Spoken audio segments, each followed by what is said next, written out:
Hey guys.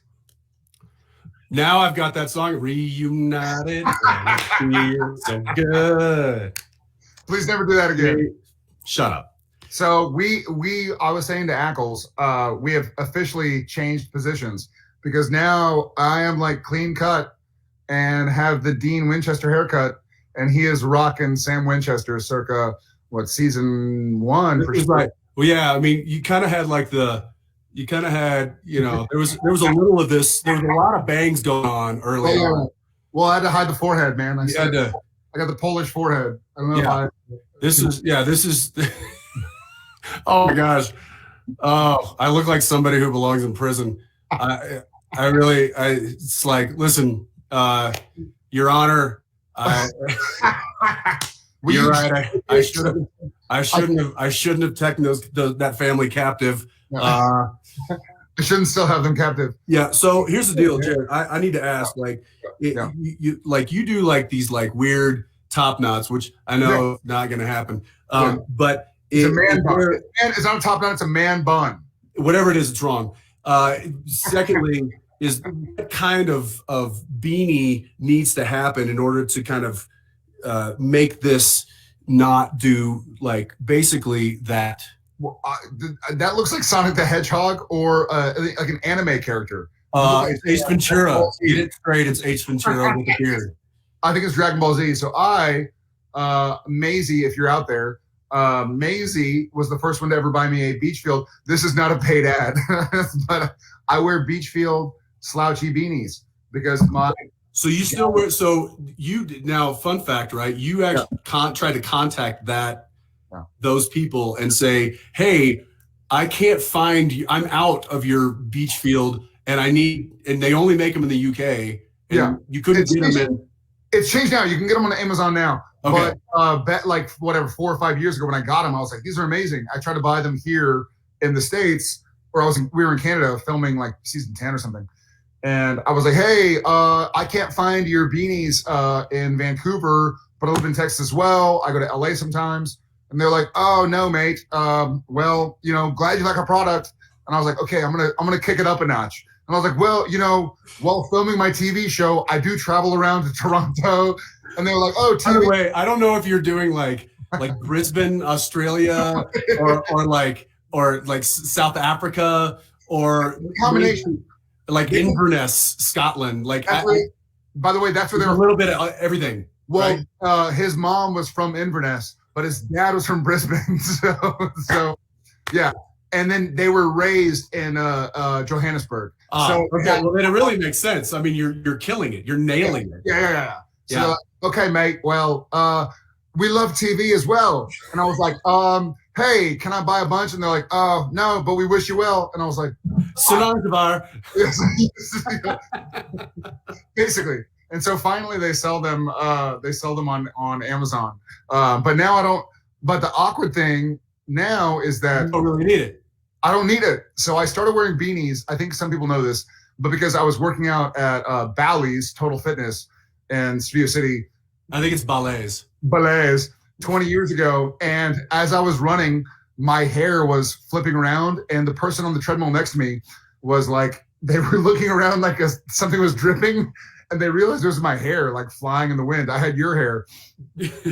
And so they moved like one go over, and I was like, oh, okay, note to self. And so I started wearing beanies, and now I wear them in 100 degrees. I mean, But then also take it a step further. So you tackled the problem with a beanie. Yeah, I did. Yeah. And then years later, I'm running with him, training. We're training for a marathon, and we're in a gym, and we're both side by side on a treadmill because the weather is just awful. And he and I are running, and we're like 11 miles on a treadmill. Now, I don't know if anybody's ever run 11 miles on a treadmill. Not fun. It is like painstakingly boring. Yeah. And I certainly have never done it. It was like December in Vancouver. So right. Outside it was awful. You have logged thousands of miles on a treadmill. I'm not a big runner. My body's not designed for it. I've got bow-legged.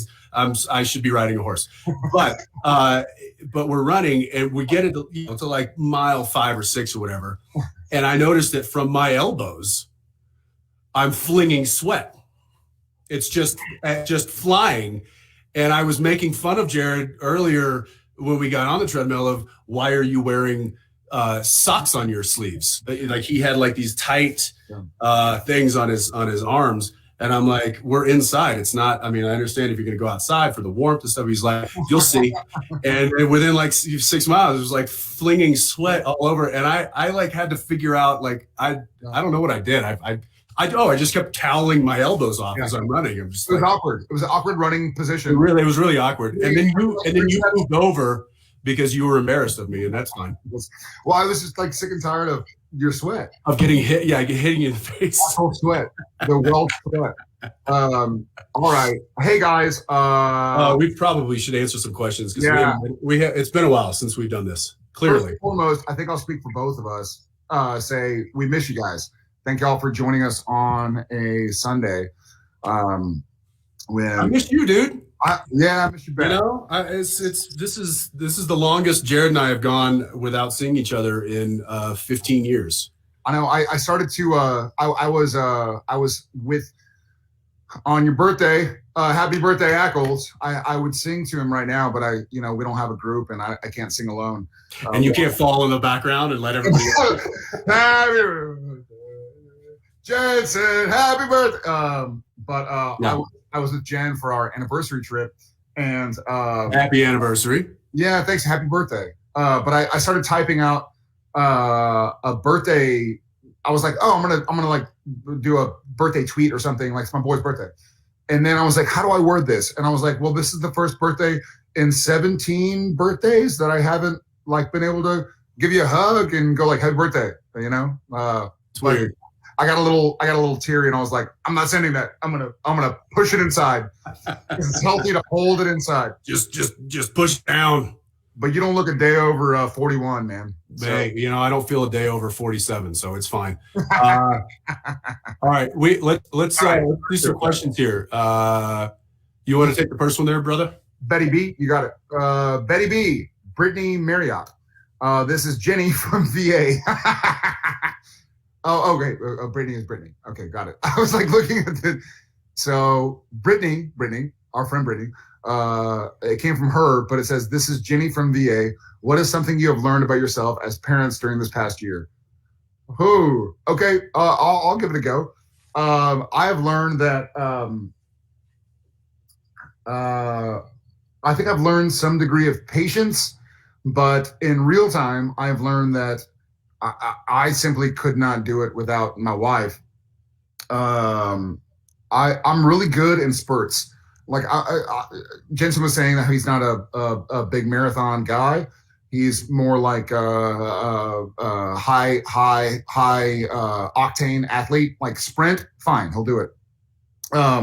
With athletic things, like I like the long term. Like, oh, tell me to run for 8 hours, and I'll do it. But I'm the opposite as a parent. I'm like, listen, I can be great for like half an hour at a time. So I'm like sort of like, I'll go in, I'll help get the kids ready. I'll wake up in the morning, work on my stuff, and come in and help with breakfast, help wake them up. And then about an hour into it, I'm like, I don't know what to do now. Jen, tag team, you're in. And I'll go FO to the guest house or something, or take the garbage out. So for me, I learned that I'm a better, I feel like, oh, you are Ackles. Like for me, I feel like hour 2 or 3, I start to get a little impatient and go like, man, I just want them to act like, an adult. Like, why do they not understand? Oh, because they're 3 and 7 and 9 or almost 9. But I'm having a good time, but I've learned that I can't do it alone.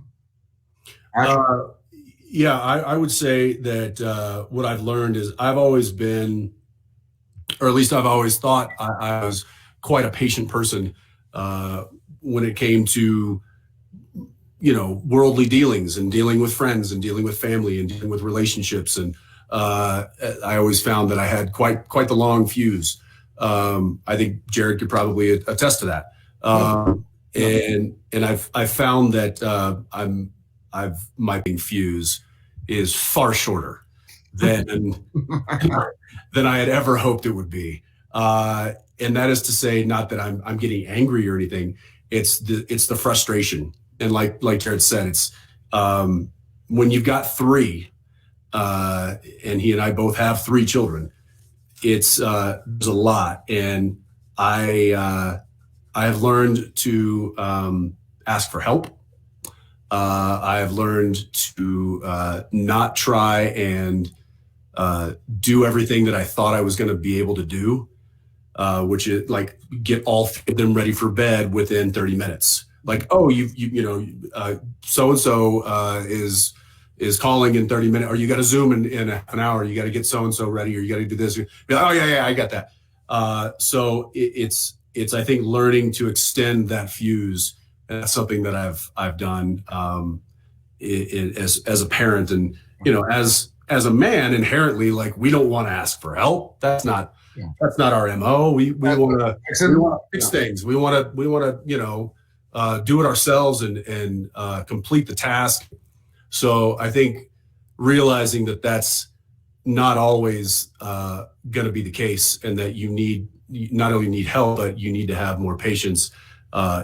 And really, this is just when Danielle asks me to do something. This is when she's like, hey, can you get them all breakfast real quick? When she finally, or she's like, okay, Jensen.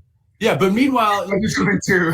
she steps in and she does it in like, not in a half, she does it in like 20 minutes or 15. And I'm like, I don't understand how. So there's been a big humble pie that I've had to eat, being home so much, and that is realizing how superhuman my wife is, and how human I am. Yeah. Subhuman you are. Sub, yes. Yeah, like a troglodyte. Thank you for the question.